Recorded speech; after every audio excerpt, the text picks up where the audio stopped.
하나님 말씀 함께 보시겠습니다. 룻기 4장입니다. 룻기 4장 1절에서 10절 말씀, 구약성경 406면입니다. 룻기 4장 1절에서 10절까지 우리 한 절씩 교독하도록 하겠습니다.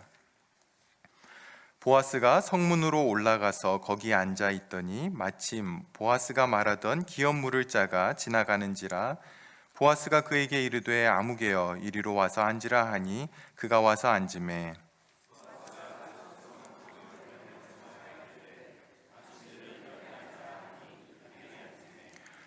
보아스가 그 기업 물을 자에게 이르되 모압 지방에서 돌아온 나오미가 우리 형제 엘리멜렉의 소유지를 팔려 함으로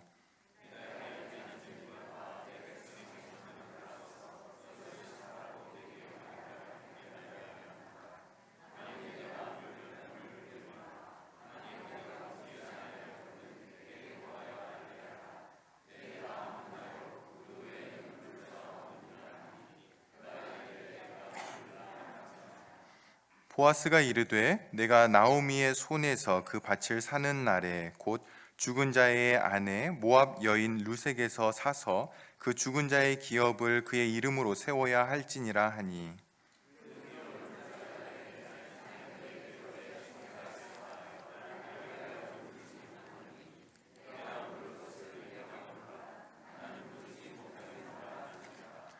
옛적 이스라엘 중에는 모든 것을 무르거나 교환하는 일을 확정하기 위하여 사람이 그의 신을 벗어 그의 이웃에게 주더니 이것이 이스라엘 중에 증명하는 전례가 된지라.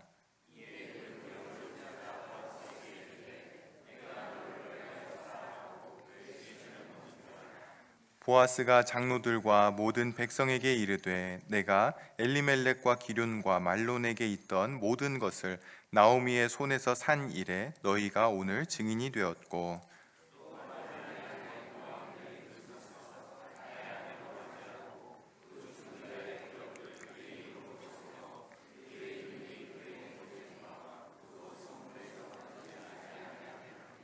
너희가 오늘 증인이 되었느니라 하니 아멘. 여러분, 우리는 3장에서 많이 당황스러운 이야기를 다뤘습니다.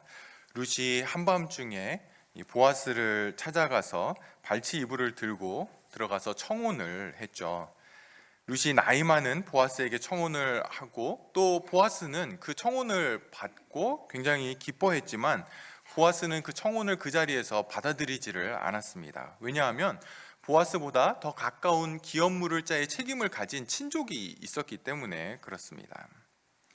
여러분, 룻기가 우리에게 보여주고 있는 굉장히 중요한 한 가지는 예수님을 믿는다라고 해서 우리가 원하는 대로 모든 것이 다 잘 되는 인생이 되었다라는 것이 아니라는 겁니다.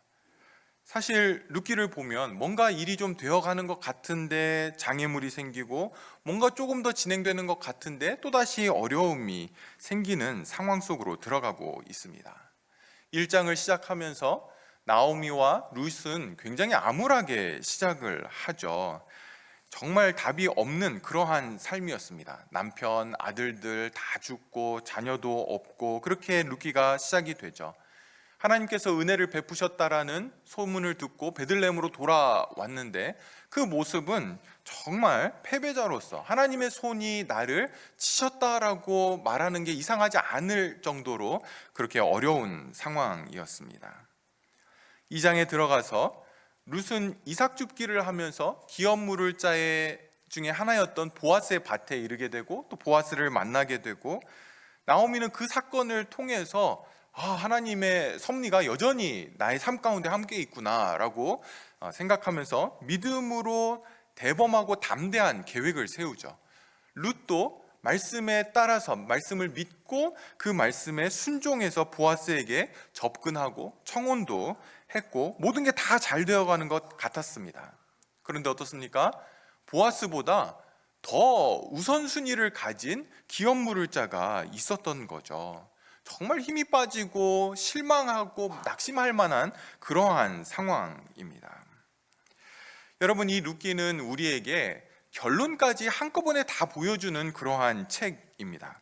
결론이 어떻게 되는지 알지 못하고 그냥 절망스럽고 낙심할 만한 그런 상황에 처해진다라면 우리가 영적인 침체에 너무나 쉽게 빠질 것입니다. 하지만 루키는 계속해서 원점으로 돌아오는 것 같은, 조금 되는 것 같다가도 좌절하고 실망할 수밖에 없는 그러한 자리로 돌아옴에도 불구하고 루키가 마지막까지를 우리에게 한꺼번에 다 보여주면서 무엇을 보여주려고 합니까? 하나님의 손이 그러한 좌절할 만하고 실패 같고 실망할 만한 그 상황들을 통해서 하나님의 일들을 이루어가고 있다라는 것을 이 루키를 통해서 보여주고 있는 겁니다. 여러분, 하나님은 심지어 무엇까지도 사용하십니까?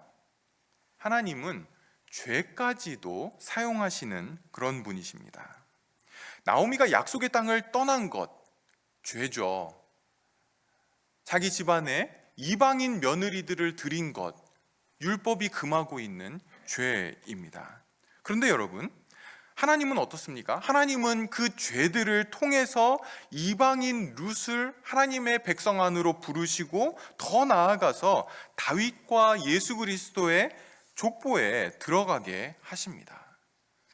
하나님께서 이 세상을 창조하시기 전에 먼저 룻이 백성 가운데 있었던 거죠. 그런데 그 일들을, 그 실제적인 그 일들을 어떻게 해나가십니까? 죄를 사용해서 하나님은 이 일들을 하고 있습니다. 여러분, 우리가 여기서 오해하면 안 되는 게 있는데요. 하나님께서 죄를 범하시지는 않습니다. 그러나 죄를 허락하시고 죄를 사용하시기는 합니다. 이 개념들을 우리가 좀 잘 알아야 되는데요. 하나님께서 나오미로 하여금 죄를 일부러 짓도록 그렇게 하지는 않으시죠. 막 베들레헴에서 쫓아내거나 막 밀어내거나 모압으로 데려가거나 아니면은 모압 며느리로 맞을 수밖에 없는, 그렇게 하지 않으시죠. 강압적으로 하시지 않습니다. 나오미가 그냥 자기가 원해서 죄를 지은 것입니다. 그런데 하나님이 그걸 허락을 하십니다. 그리고 그 모든 죄들은 하나님의 손 안에 있었고 얼마든지 그분의 뜻에 따라서 그 죄들을 사용하셔서 하나님의 일들을 해나가고 있음을 우리는 볼 수 있습니다. 여러분, 요셉 기억하시죠? 요셉이 형들의 죄로 인해서 애굽에 팔리게 됩니다. 애굽으로 가서는 어떻습니까? 시위대장이었던 보디발의 아내의 죄 때문에 애굽의 감옥으로 들어가게 되죠. 감옥에 들어가서는 빵 굽는 관원장, 술 맡은 관원장들에게 은혜를 베풀죠. 페이버를 베푸는데 이 사람이 나가서는 전혀 요셉을 기억하지 못합니다. 은혜를 기억하지 못하는 그러한 죄를 범합니다. 그런데 여러분, 하나님은 그 모든 죄들을 사용해서 요셉으로 하여금 애굽의 총리가 되게 하시죠. 단지 애굽의 총리가 되었다라는 게 중요한 게 아니고요. 총리가 되지 않았다라면 어떤 일이 생깁니까? 야곱의 가족들, 장차 이스라엘 백성이 될 그 12지파의 그 가족들이 기근으로 인해서 어려움에 처하게 되는, 몰살될 수 있는 그러한 상황에서 하나님이 그들을 건지십니다. 죄를 사용해서 그 일들을 해나가시는 거죠. 놀라운 하나님의 섭리입니다. 그래서 요셉이 형들에게 창세기 50장 20절에 보시면 이렇게 이야기를 합니다. 당신들은 나를 해하려고 했지만 하나님은 그것을 선으로 바꾸사 오늘과 같이 많은 백성의 생명을 구원하셨다라고 신앙 고백을 합니다. 요셉의 삶은 죄로 인해서 너무너무 힘든 그러한 삶들이었지만 하나님은 그 죄들을 허락을 하셨습니다. 그의 삶에 일어나도록, 그리고 그 죄들을 통해서 그의 백성들을 기근에서 건지시는 하나님의 선하신 계획들을 이루어 가시죠. 사랑하는 성도 여러분, 사단은 우리에게 끊임없이 어려움과 아픔을 주면서 우리로 하여금 하나님의 섭리를 보지 못하도록 그렇게 만듭니다.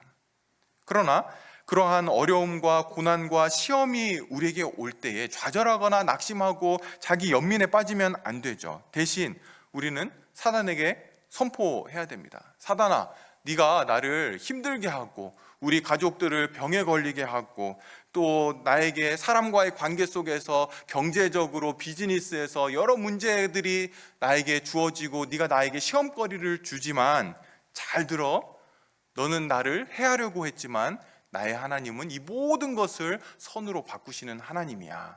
그러니까 물러가라. 우리 아내가 저한테 잘하는 말로 꺼져, 뭐 이렇게 해야 되는 거죠. 믿음으로 선포를 해야 됩니다.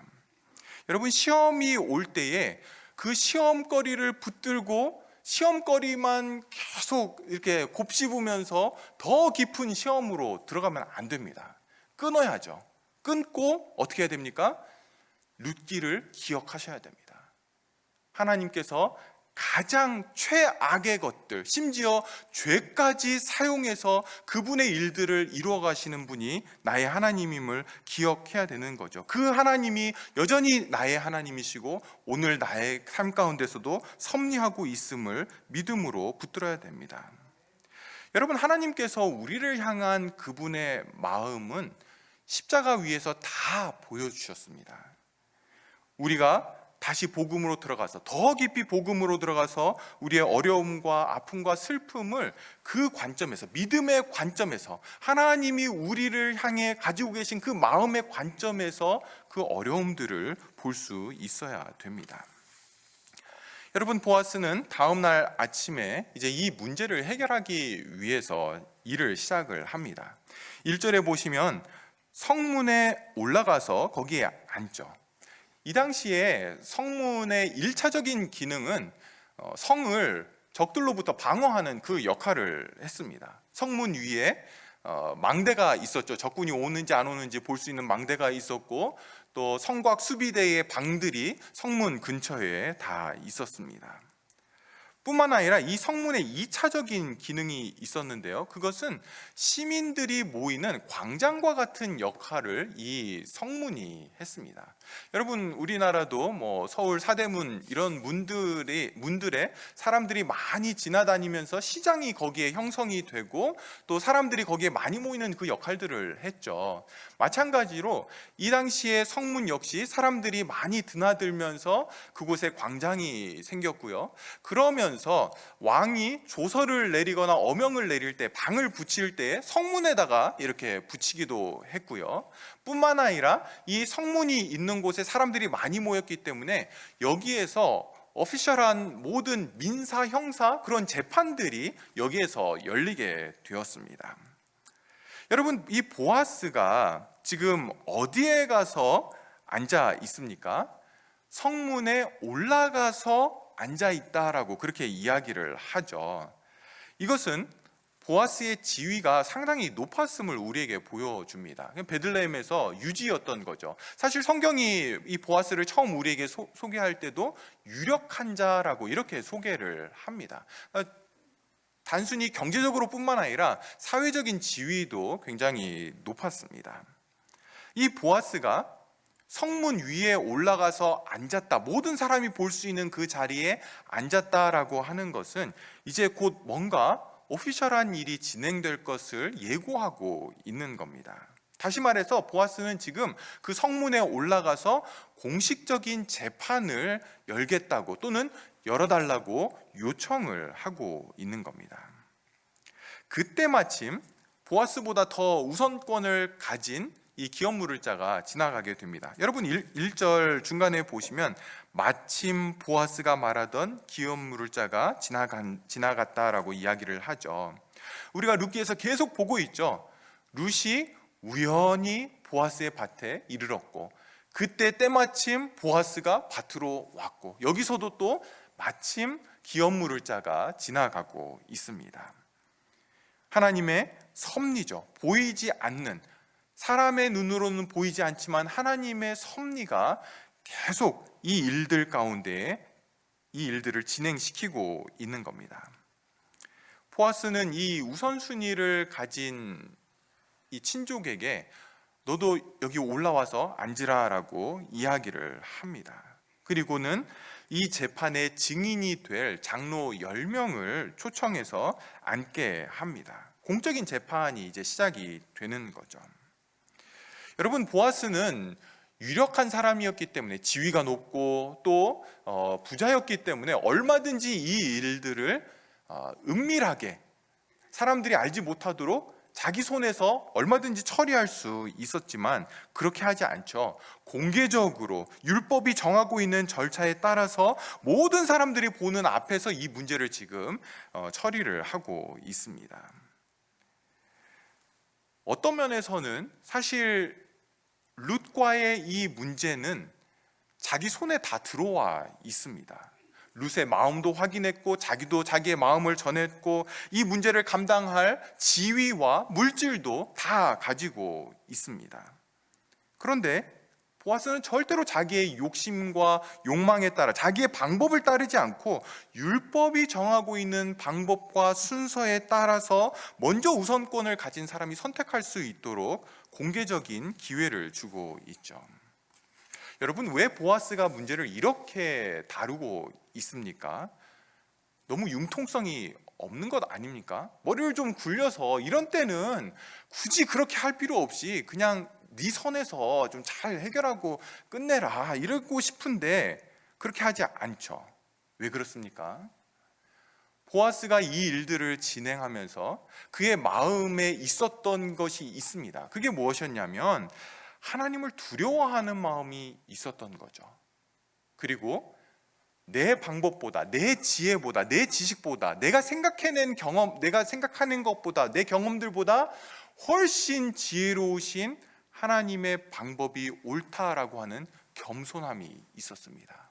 뿐만 아니라 이 모든 걸 통해서 하나님은 그분의 일을 다 충분히 하실 수 있는 분이라는 하나님에 대한 믿음과 신뢰를 가지고 있었던 것입니다.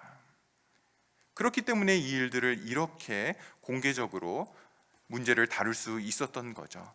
하나님 앞에 서서 하나님을 인정하고 신뢰하고 두려워하는 마음이 있기 때문에 절대로 편법을 쓰지를 않습니다. 사랑하는 여러분, 이런 보아스의 모습은 하나님의 섭리와 역사를 믿고 신뢰하는 하나님의 백성들에게 있어서 굉장히 중요한 삶의 모습입니다.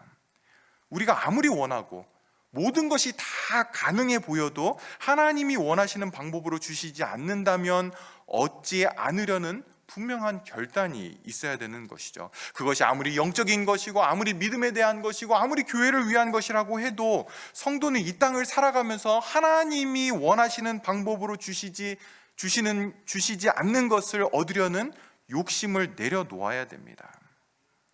세상은요 반대입니다. 세상은 우리에게 끝없이 이런 메시지를 주죠. 너의 인격이 어떠하든 너의 성품이 어떠하든 이 차만 타면 너 성공한 사람이야. 이게 자동차 광고 아닙니까? 네가 하나님과의 관계가 어떻든지 간에 이 집에만 살면 너는 행복한 사람이야. 기쁨이 넘칠 거야. 공부만 잘하면, 돈만 이 정도 있으면, 성공하면, 이 정도 지위에 올라가면 행복하다라고 세상은 끝없이 우리에게 이야기를 합니다. 탐욕을 가지고 욕심을 가지라고 이야기하고 그 욕심을 정당화시키고 포장을 합니다. 세상은 그 탐욕을 이루기 위한 수단과 방법을 가리지 않죠. 뿐만 아니라 그것을 적법화합니다. 합법화하죠. 사랑하는 여러분, 성도는 합법적이라고 해서 다 해서는 안 됩니다.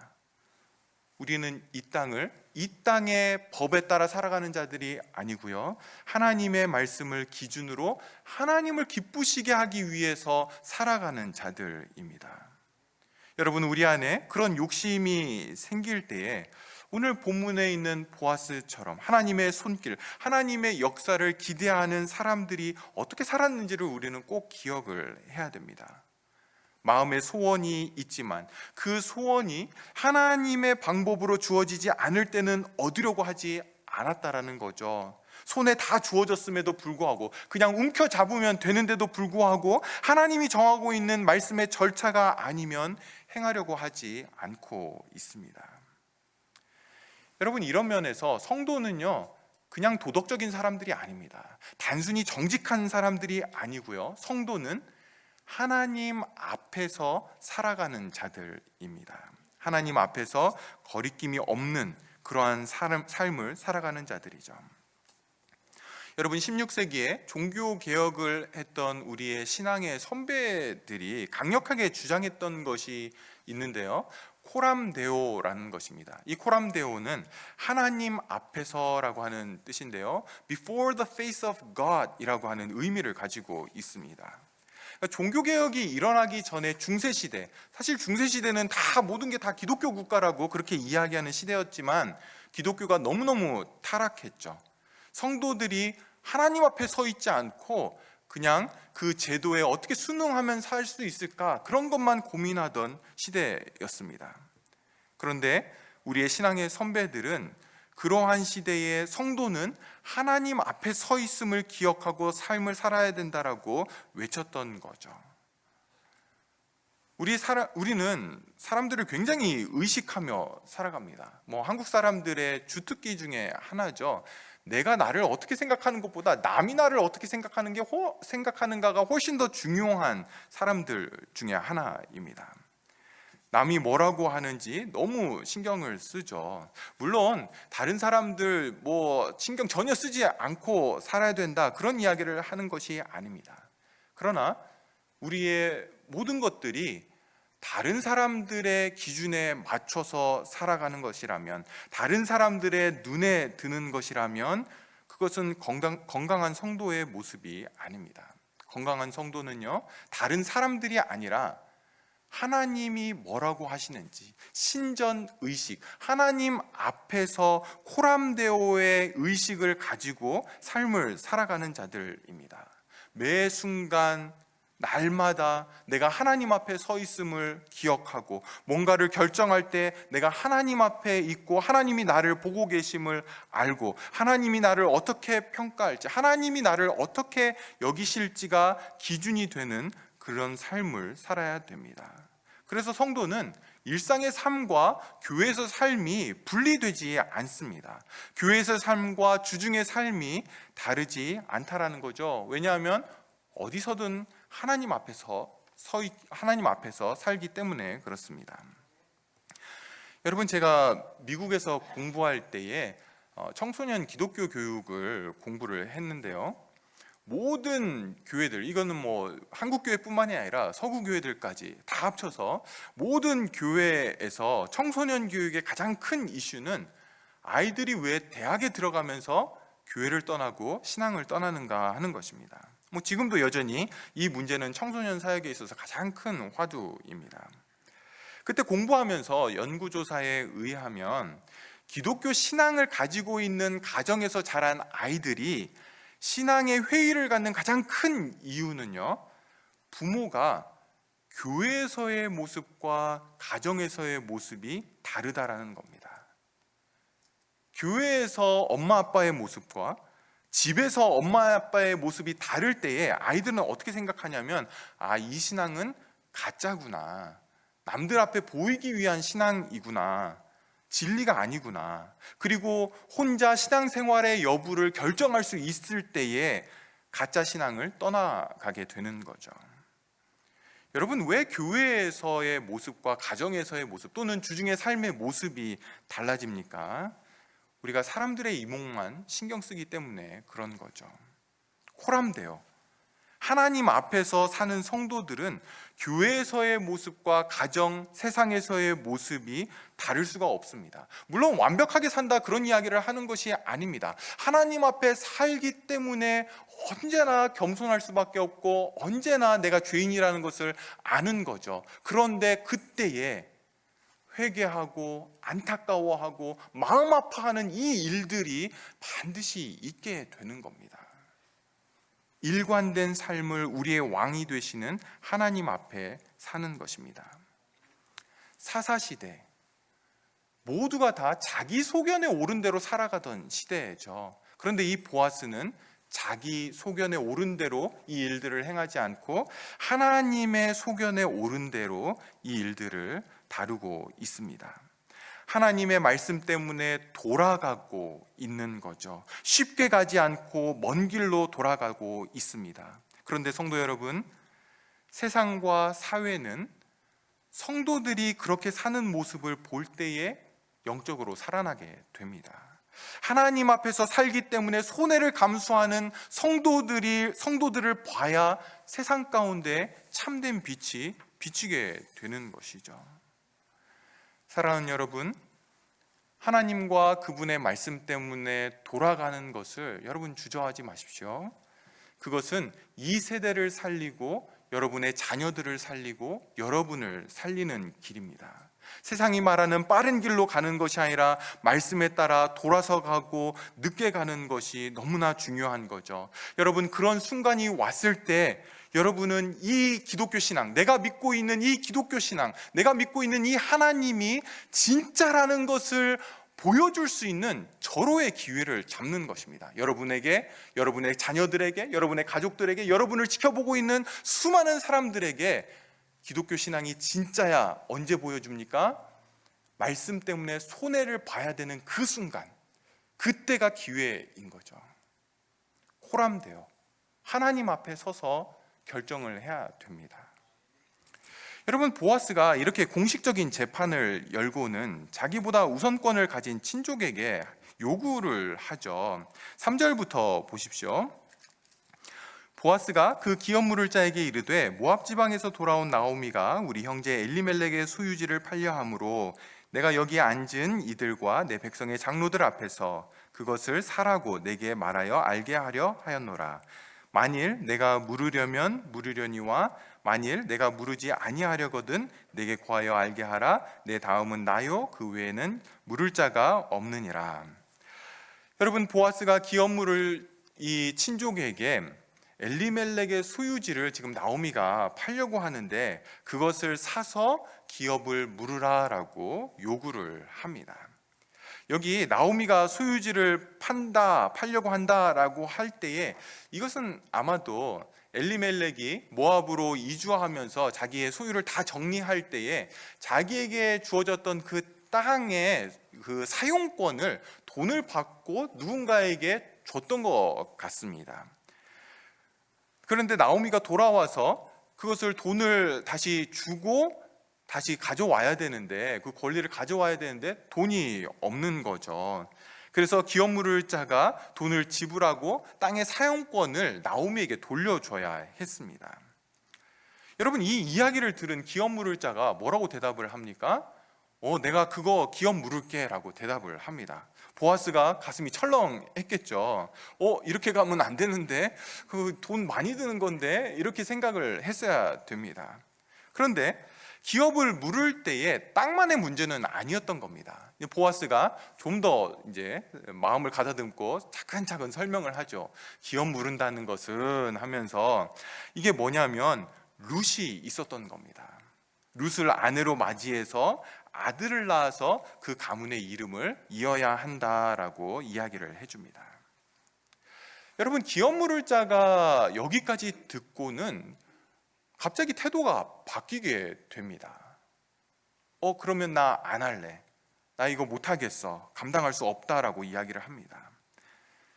사실 나오미의 죽은 남편 이 엘리멜렉의 땅을 나오미에게 회복시켜 주는 것은 이 기업 물을 자에게 굉장히 좋은 기회였습니다. 왜냐하면 이스라엘에서는 땅을 사고 팔 수가 없었습니다. 땅은 하나님의 것이었고요. 대신 땅의 사용권만 이스라엘 백성들이 나눠서 제비 뽑아서 가지고 있었죠. 그렇지만 인간의 욕심이 끝이 없죠. 누구나 다 땅을 더 얻고 싶어 했습니다. 그런데 나오미와 같은 케이스는 너무 좋았던 거죠. 나오미는 늙었기 때문에 더 이상 아들을 낳을 수 있는 가능성이 없었고, 그러면 나오미가 죽고 나면 이 땅은 기업 물을 자에게로 돌아가는 거였습니다. 그런데 그 뒤에 룻이 있었던 겁니다. 룻이 있었다는 걸 몰랐던 거죠. 룻은 젊었기 때문에 아이를 낳을 가능성이 있었고, 또 아들을 낳는다면 자기가 물러준 땅이 나에게로 돌아오는 것이 아니라 다시 엘리멜렉 가문으로 가서 그 아들에게로 전해지게 되었던 거죠. 거기다가 뭐 보아스야 룻이 어떤 사람인지 잘 알기 때문에 아내로 맞이하는 게 아무 문제가 없었죠. 룻 때문이라도 기업 물을 자가 되고 싶어 했지만 이 가까운 친족은 사실 룻이 어떤 사람인지 알지를 못합니다. 그 자리에서 보아스가 소개를 해주는데 뭐라고 이야기를 합니까? 모압 여인 룻, 이렇게 이야기를 합니다. 이방 여인을 위해서 내가 그만큼의 돈을 들이고 돈을 날리고 이 일들을 내가 해야 되나? 할 수 없었던 거죠. 그러한 수고와 돈을 들이고 싶지 않았던 겁니다. 그래서 기업 물을 자의 책임을 포기하게 되죠. 8절에 보시면 그 증표로 자신의 신발을 벗어서 보아스에게 줍니다. 이에 그 기업 물을 자가 보아스에게 이르되 내가 너를 위하여 사라 하고 그의 신을 벗는지라.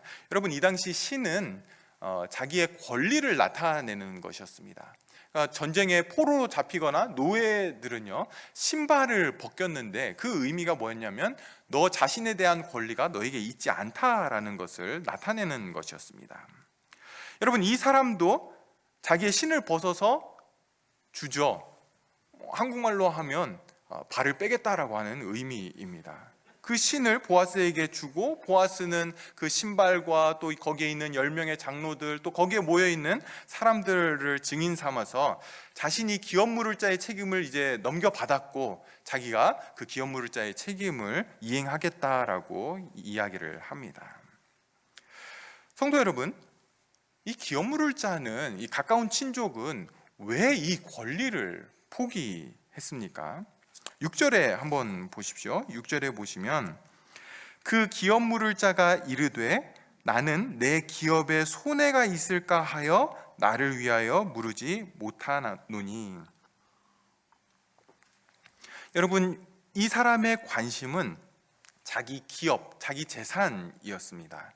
자기에게 손해냐 이익이냐 이것이 관심의 전부이지 하나님의 말씀이 정하고 있는 책임이 무엇인가 하는 것은 관심이 없었던 겁니다. 여러분, 이 고엘 제도, 기업 물을 자의 이 제도의 가장 아름다운 부분이 뭡니까? 아무것도 할 수 없는 그 한 사람을 받아서 대신 값을 지불하고 그 인생을 회복시켜주고 복되게 하는 것이 이 고엘 제도의 너무나 아름다운 부분이었죠. 그런데 이 기업 물을 자는 그것에 관심이 없었습니다. 자기 재산, 나를 위한 것에만 관심이 있었기 때문에 손해를 보면서 주변 사람들을 필요를 공급해 주는 것 못하는 거죠. 땅값만 주고 날리는 일은 하고 싶지 않았던 겁니다. 그래서 신발을 벗고 이 권리를 또 이 책임을 포기하는 겁니다. 사랑하는 여러분, 이 사람이 포기한 이 책임은 어떤 것이었습니까? 이것은 하나님이 원하시는 일이었고 하나님이 기뻐하시는 일이었습니다. 이웃의 아픔과 상처를 감싸고 싸매주고 안아주는 일이었습니다. 그런데 이 사람은 자기 일에만 관심이 있었기 때문에, 자기 기업에만 관심이 있었기 때문에 발을 빼고 있는 겁니다. 여러분, 이 사람은 자기 기업에 손해가 있을까 해서 발을 뺐지만 사실은 어떻습니까? 하나님의 섭리와 계획에서 자기가 발을 뺀 것이었습니다. 자신의 욕망에 눈이 어두워지면서 하나님의 계획에서도 멀어지고 있는 거죠. 굉장히 영광스러운 그 일을 보지 못하고 있는 겁니다. 무엇 때문에요? 자기 이익 때문에, 이해 타산에 맞지 않기 때문에, 욕망과 욕심에 눈이 어두워져서 하나님의 사역과 일에 동역할 수 있는 기회를 지금 놓치고 있는 어리석은 일을 범하고 있는 겁니다. 성도 여러분, 세상은 자기 방법, 자기 경험 안에서 자기를 위한 결정을 합니다. 그런데 그렇게 하면 자기 수준에서, 자기 논리 밖에는 결정을 못하게 되죠. 자신이 볼 때 발을 빼는 것, 너무 잘한 일이었죠. 하마터면 속을 뻔했네, 다행히 속아 넘어가지 않았다, 이렇게 굉장히 지혜로운 결정인 것처럼 스스로는 생각을 했을 겁니다. 그러나 가장 어리석은 결정이었죠. 여러분, 1장에서 오르바 역시 자기를 위한 결정을 하고서는 그 이후로 성경에 이름이 등장하지를 않습니다. 하나님의 백성 안으로 들어오지 못하게 되죠. 세상에서는 이 가까운 친족, 이 기업 물을 자가 사실은 성공하는 사람으로 보일 겁니다. 지혜로운 사람이고요. 사람들이 막 칭찬을 할 겁니다. 잘했어. 야, 너 이번에 결정 진짜 잘했다. 그런데 성경은 그가 절대로 잃어버리면 안 되는 것을 잃은 어리석은 사람으로, 여러분, 오르바는 성경에 이름이라도 나오지만 이 사람의 이름은 등장하지도 않습니다. 왜요? 알 필요도 없다라는 거죠. 나의 유익을 위해서, 내 재산과 내 유익과 명예와 내 성공을 위해서, 세상의 어떤 것을 위해서 하나님의 것, 하나님의 말씀이 명백하게 이야기하는 것들에서 발을 빼는 것은 어리석은 일이라는 겁니다. 손해 같지만 말씀이 가라 하면 가는 것이 가장 유익인 거죠. 오늘 보아스나 룻은 하나님이 말씀하신 것을 위해서 손해를 감수하며 살아갑니다. 하나님이 너무너무나 기뻐하는 사람들이죠. 우리는 하나님을 기쁘시게 하는 그러한 삶을 살아가는 자들입니다. 그런데 더 결정적이고 영광스러운 일이 이 안에 담겨져 있는데요, 보아스의 이런 모습은 단지 말씀에 따라 사는 어떤 선한 삶이고 도덕적인 삶이고 섬기는 삶에서 그치는 것이 아니라 어떻습니까? 보아스의 이런 모습은 예수 그리스도의 사역과 십자가의 의미를 드러내는 삶이었습니다. 사랑하는 성도 여러분, 잘 들으십시오. 저와 여러분이 이 땅을 살아가면서 최고의 영광스러운 것은 무엇입니까? 죄악된 본성을 가지고 있는 우리가, 뿌리 깊이 죄가 얽혀 있는 저와 여러분이, 연약함과 한계와 수많은 어려움들을 가지고 있는 우리가 우리의 선택과 결정과 말과 행동과 가치관을 통해서 주님이 이 땅에 오신 일들을, 그 의미들을 나타낼 때에 그것보다 성도에게 더 영광스러운 것이 뭐가 있겠습니까? 보아스는 재산에 심각한 손해를 입었지만 그 결과 룻과 나오미는 더 이상 먹을 것을 걱정하면서 이밭 저밭 돌아다니지 않아도 되는 그러한 은혜를, 복을 입게 됩니다. 사랑하는 여러분, 예수님은 저와 여러분의 기업 물을 자가 되기 위해서 하나님의 아들의 자리를 포기하고 손해를 감수하고 이 자리에, 이 땅으로 내려오셨죠. 하나님이신 그분이 사람이 되셨습니다. 그것도 엄청나게 자신을 내려놓는 것이었는데 죄인이 되시고 십자가에 죽으시죠. 하나님이신 그분, 죽을 수 없는 본성을 가지고 있는 그분이 죽으셨습니다. 저와 여러분의 죄를 해결하기 위해서 십자가에 달려 죽으셨죠. 여러분, 그 결과 저와 여러분은 예수 그리스도 때문에 새로운 생명을 얻고 하나님의 자녀가 되는 부요함들을 우리는 누리게 되었습니다. 더 이상 우리는 우리의 기업을 우리가 책임져야 하는 자들이 아니죠. 우리의 안전을 우리가 책임지지 않아도 되는, 하나님께서 우리를 눈동자처럼 지키시는 그분의 백성, 그분의 자녀가 된 것입니다. 하나님이 우리를 인정해 주시기 때문에 우리는 더 이상 사람들의 인정을 받으려고 시도하지 않아도 됩니다. 사람들이 나를 어떻게 생각할까 눈치 보며 살지 않아도 되는 거죠. 그분의 놀라운 헤세드의 사랑을 받았기 때문에 다른 사람의 어떠함 때문에 내가 사랑을 주고 사랑을 주지 않을까를 결정하는 것이 아니라 헤세드의 사랑이 나를 통해 그 사람들에게 흘러갈 수 있도록 그렇게 부름을 받고 있는 겁니다. 여러분, 보아스의 삶이 복된 것은 불쌍한 한 자부를, 또 나오미와 룻을 도와줬다, 이것에 그치는 것이 아니라 보아스의 삶을 통해서 우리 주님의 삶이 더 선명하고 생생하고 실제적으로 우리에게 다가왔다라는 거죠. 저와 여러분이 보아스처럼 살면, 우리의 이해득실을 따지지 않고 우리가 이 땅을 살아가면, 하나님이 보여주신 그 길을 따라 살아가면, 말씀에 순종하기 위해서 돌아가고 손해보는 삶을 살면, 이 세상은 저와 여러분을 통해서 예수 그리스도께서 이 땅에 오신 그 의미들을 보게 됩니다. 주님의 삶을 선명하고 실제적으로 분명하게 보여지게 되는 거죠. 우리의 자녀들이 언제 예수 그리스도를 선명하게 보게 됩니까? 부모가, 할아버지, 할머니가 말씀 때문에 돌아가고 포기하고 손해볼 때에 자녀들이, 손주들이 예수 그리스도의 삶을 보게 되는 거죠. 그것을 통해서 다른 사람을 부요하게 하고 유익하게 할 때에 예수 그리스도의 그 의미들이 우리를 통해 드러나는 영광스러운 직분이 주어지게 되는 겁니다. 성도는 주님을 만난 이후로 더 이상 나를 위해 살지 않습니다. 다른 사람들의 기준에 맞출 필요도 없죠. 우리는 예수 그리스도의 공로로만 하나님 앞에 용납되는 자들입니다.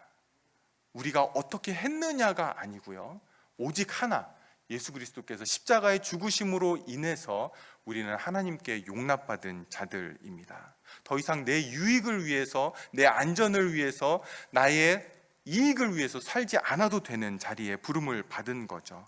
대신 정말 주님이 원하시는 삶이 무엇인지를 우리가 좀 고민하면서 주님이 우리에게 기대하시는 그러한 삶, 디도서 2장 14절에 이렇게 이야기합니다. 그가, 예수 그리스도죠, 그가 우리를 대신하여 자신을 주심은 모든 불법에서 우리를 속량하시고 우리를 깨끗하게 하사 선한 일에 열심히 하는 자기 백성이 되게 하려 하심이라. 여러분, 이 삶으로 저와 여러분은 부름받은 것입니다. 사랑하는 여러분, 우리의 관심, 우리의 물질, 우리의 시간, 우리의 에너지, 우리의 기준 어느 쪽에 가 있습니까?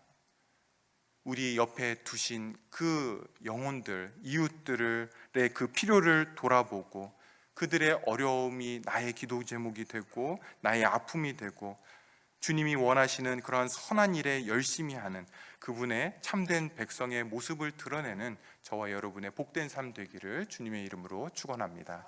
기도하겠습니다.